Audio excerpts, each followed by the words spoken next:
ഭൂമി മുഴുവൻ ഒരു ഭാഷ മാത്രമുള്ളപ്പോൾ മനുഷ്യൻ തനിക്കായി ഒരു പേരുണ്ടാക്കാൻ തീരുമാനിച്ചപ്പോൾ ബാബേൽ ഗോപുരം പണിതു. ഉൽപ്പത്തി 11-ാം അധ്യായത്തിലെ സന്ദേശം നമുക്ക് നോക്കാം.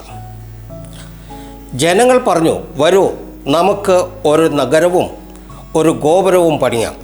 അതിൻ്റെ മുകൾ ഭാഗം ആകാശത്തോളം എത്തുന്നതാകണം. ഇത് ദൈവത്തിൻ്റെ ഇഷ്ടമല്ല, മറിച്ച് മനുഷ്യൻ്റെ അഹങ്കാരത്തിൻ്റെ ഫലമായിരുന്നു. ദൈവം മനുഷ്യൻ്റെ പ്രവൃത്തി കണ്ടു, അവരുടെ ഭാഷയെ ആശയക്കുഴപ്പത്തിലാക്കി. ദൈവമില്ലാതെ നിലനിന്നിരുന്ന ഐക്യം ആശയക്കുഴപ്പമായി മാറി. ആളുകൾ പരസ്പരം മനസ്സിലാക്കാൻ കഴിഞ്ഞില്ല. അവർ ഭൂമിയിലുടനീളം ചിതറിപ്പോയി.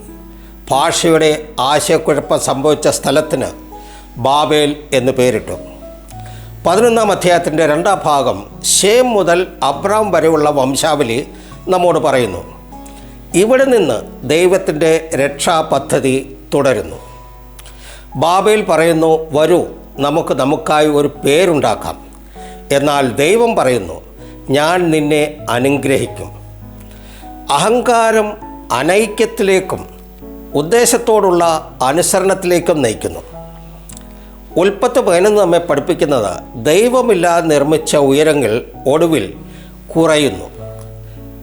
ഈ സന്ദേശം നിങ്ങളെ സ്പർശിച്ചെങ്കിൽ വീഡിയോ ലൈക്ക് ചെയ്യുക, പങ്കിടുക, ചാനൽ സബ്സ്ക്രൈബ് ചെയ്യാൻ മറക്കാതിരിക്കുക. ദൈവം നിങ്ങളെ അനുഗ്രഹിക്കട്ടെ. നന്ദി, നമസ്കാരം.